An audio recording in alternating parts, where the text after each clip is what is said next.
Hello viewers, welcome to week 3, lecture 3 of Swayam course on 20th century literary criticism and theory part 1.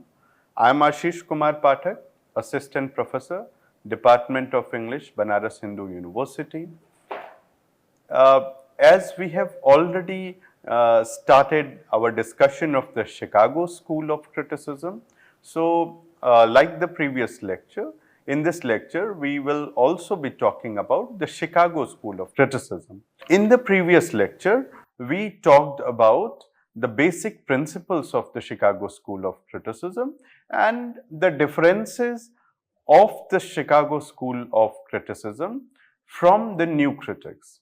In this lecture, we are going to talk about the analysis of certain texts that the Chicago critics have undertaken to elaborate their critical concepts and principles. So we will see that how R.S. Crane and Olson, they go on to analyze Henry Fielding's Tom Jones, Jane Austen's Persuasion, or W.B. Yeats's Sailing to Byzantium.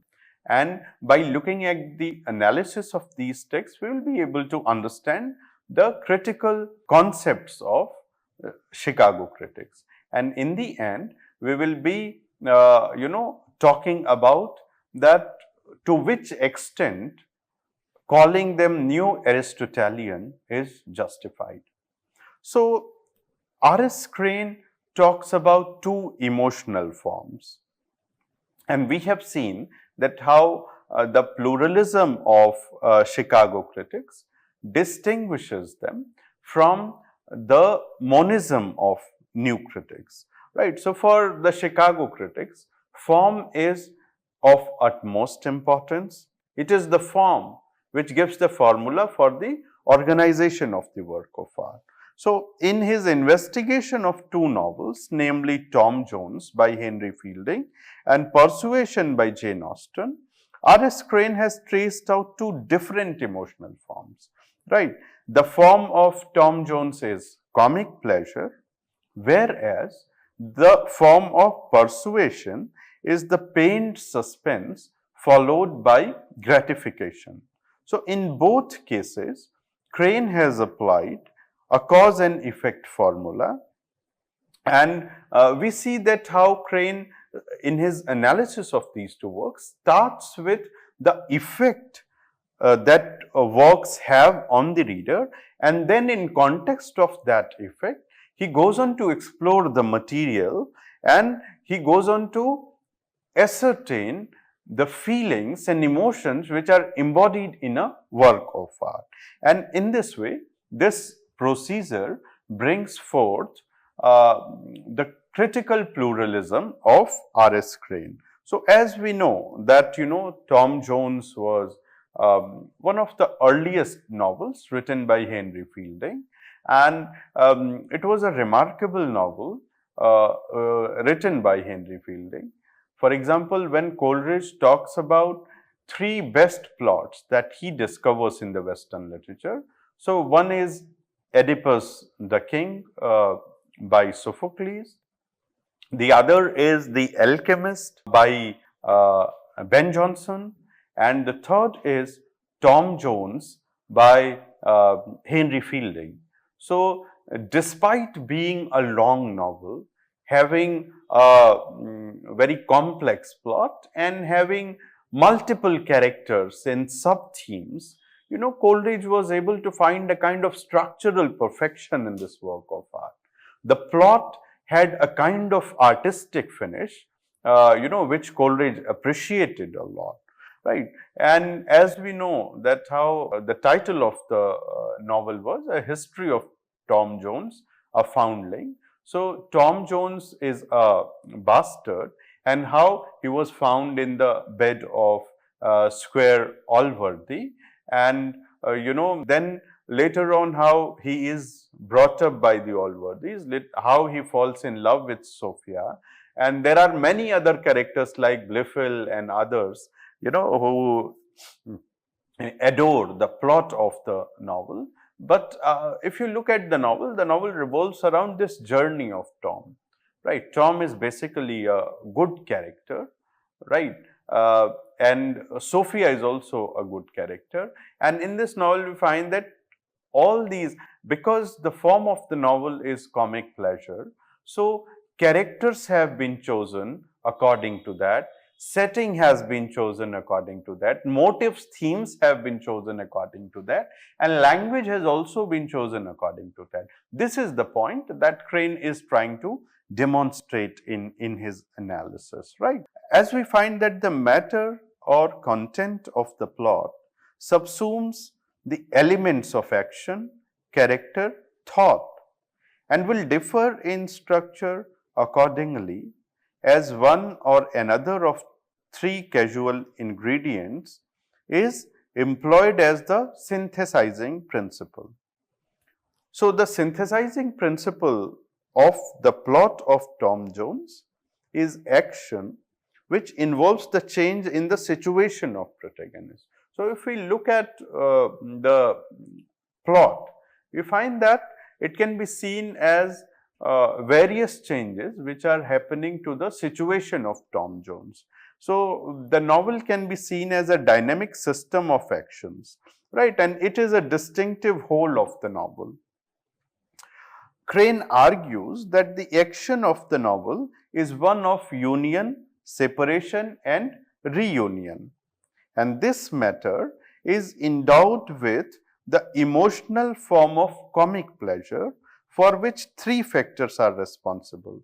So, what are those three factors? First, the moral estimation, the estimation of the moral character of the hero. Second, the judgment about the events that befall him.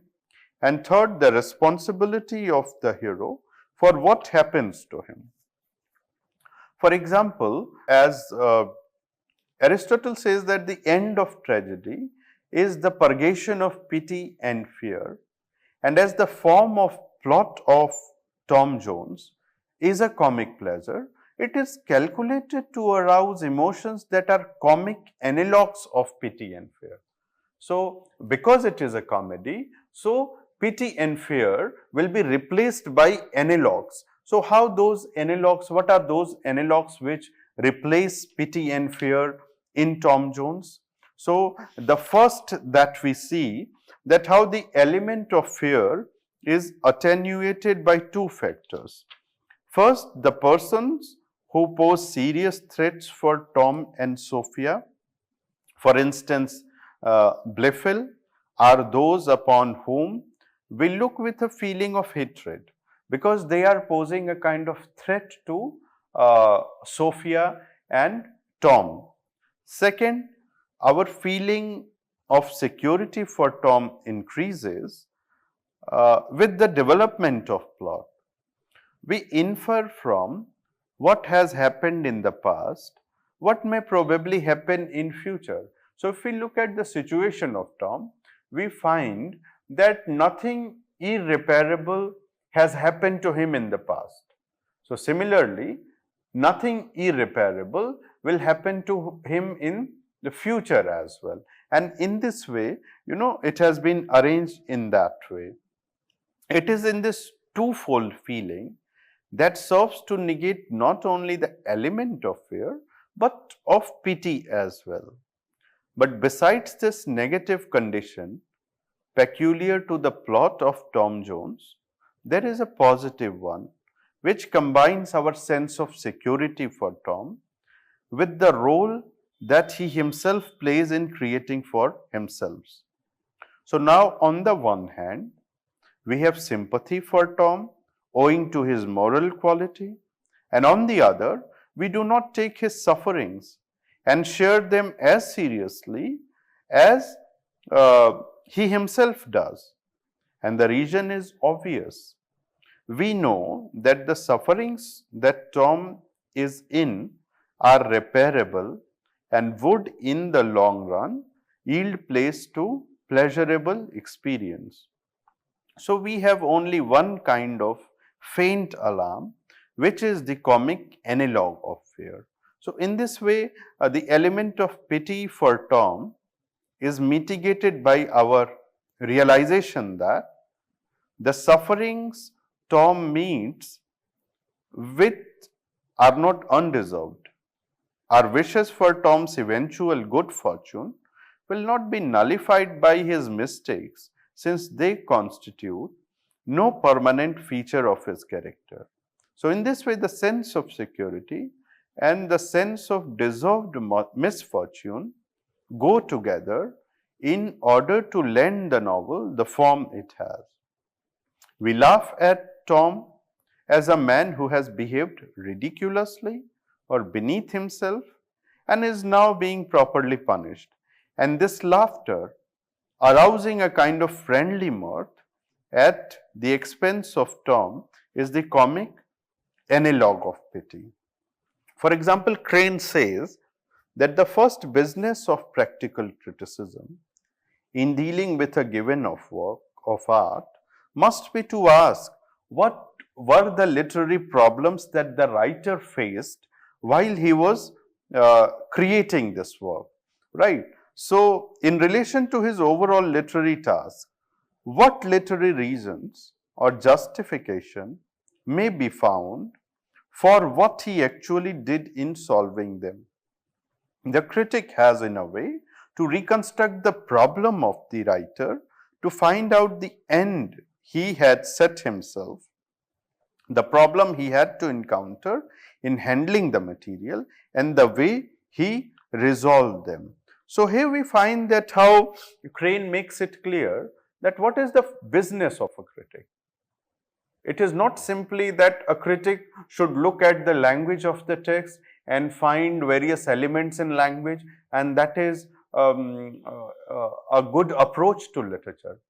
He says that a critic should think of the mind of the author, not in context of his personal emotions or feelings or history or biography, but in context of the work that the author sets on doing, right? And what could be the problems that the author faced when he was deciding the material, the structure of his work of art.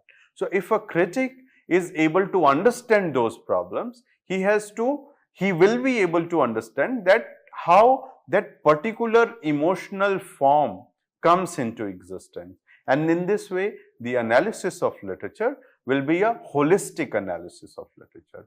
The same method that we find in the analysis of Persuasion by R.S. Crane, there also Crane investigates the emotional and material problems, and what he says that so far as this novel Persuasion is concerned, Crane also tries to reconstruct the problem that Jane Austen had to face while adapting to the emotional form. So, there he says that internal and external actions and their appropriation was the problem of Jane Austen. He says, as to the external happenings, she invents occasions of two kinds, one general and the other specific. The former being more adventitious, sought as happening independently of each other without forming a sequence, and the latter calling a particular preparations. So, as we see that in his exposition of Persuasion, Crane falls back upon the same method as he applies to Tom Jones, but he looks for radically different things here. He reconstructs the problem that Jane Austen had to face in the treatment of material and its adaptation to the emotional forms.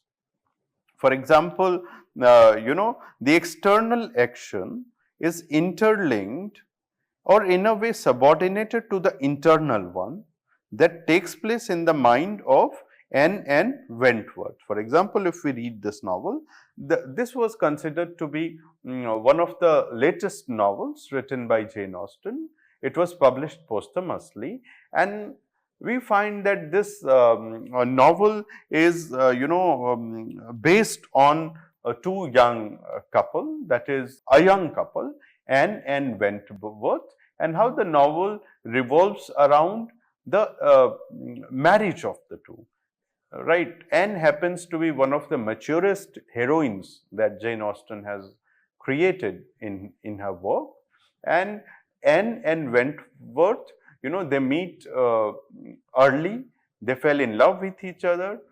Wentworth offers the proposal of marriage to Jane, but somehow, owing to class distinction, Anne is persuaded by the members of her family and her well-wishers not to agree to that proposal of marriage that Wentworth has given to her.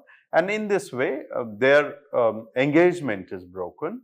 After 8 years of break, again Anne and Wentworth meet, and amidst various circumstances, they come to know that their love for each other has not subsided, and in the end, they decide to marry. So, here we find that the external, the hero and heroine, they look natural and convincing in the light of their basic goodness, right? So, to demonstrate the moral goodness of Anne, Austen has employed 3 devices: the revelation of the unspoken thought in the discourse of the narrator; second, invention of happenings and conversations which bring about certain positive traits of Anne's personality; and her juxtaposition with other characters in the novel,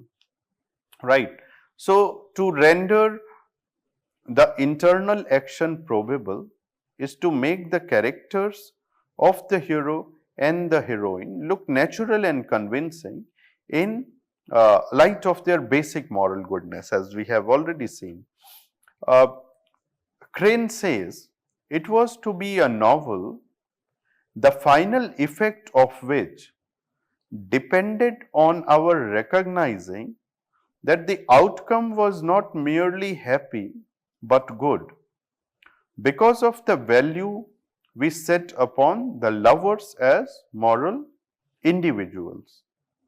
And in this way, Jane Austen had to resolve a number of issues in the characters of hero and heroine in order to make their marriage appear both happy and good. So, the 3 points that we have enumerated, they are important. So, as regards the character of Wentworth, she furnishes the reader with 2 kinds of proof of his goodness: the proof by sign and the proof by analogy. Since the hero and heroine are morally good, their union is not only happy but also good, right? So, in this way, by the analysis of these 2 novels, we can understand that what is the critical pluralism of Chicago critics, how for different novels their approaches are different, and these different approaches are determined by the emotional form of those 2 novels. The emotional form of Tom Jones is different, and the emotional form of Persuasion is different. Let us, look at the analysis of Yeats's Sailing to Byzantium by Elder Olson, and this is an excellent example of literary criticism. So, in examination of Yeats's Sailing to Byzantium, Olson finds that the formal principle of the poem is the problem of finding a suitable compensation for the losses suffered in the old age. For example, we find that in Sailing to Byzantium, how the speaker is an old man, and he looks certain scenes of youth, indulged in lovemaking and recreation, and in this way he finds that he is misfit in that scenario.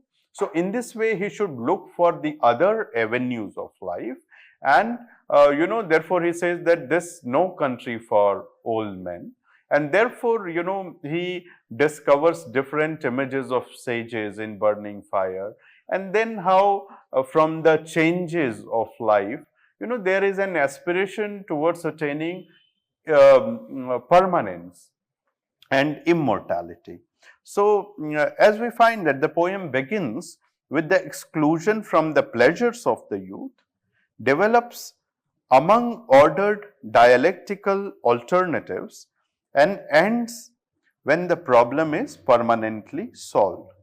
So, for Olson, it is the formal principle which accounts for the nature of characters, arrangement of words, patterns of imagery, syntax, diction, etc.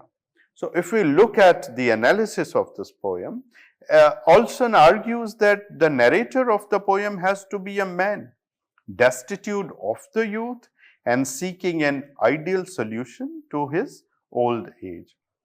And as Olson writes, variations in diction are precisely proportionate to the stages of the dialectic. So, if we look at these examples of analysis by the Chicago critics, it is now easier for us to understand the basic differences between the new critics and the Chicago critics, right. So, for example, we have seen Clinch Brooks's analysis of various poems in his landmark work Understanding Poetry, or in various short stories and fiction in Understanding Fiction that he jointly wrote with R.P. Warren.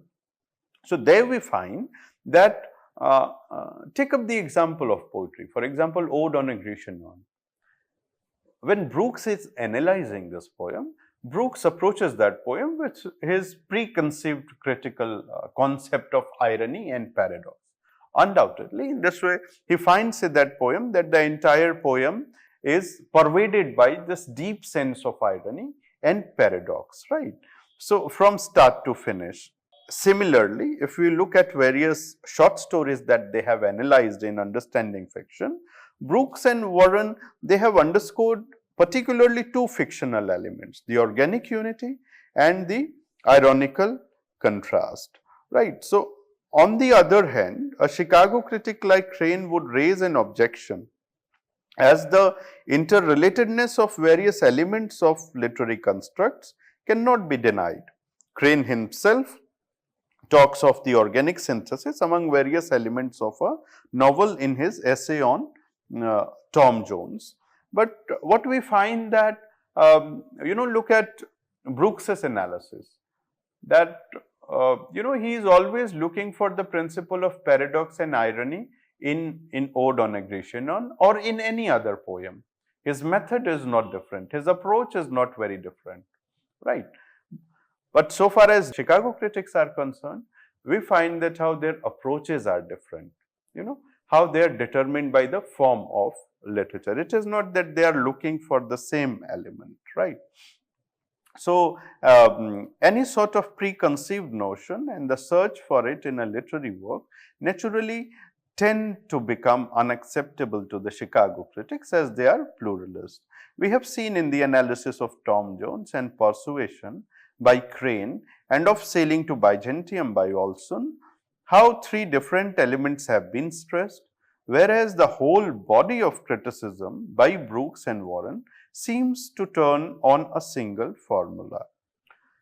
The other important point about the Chicago critics that we need to discuss here, that to which extent they are Neo-Aristotelians.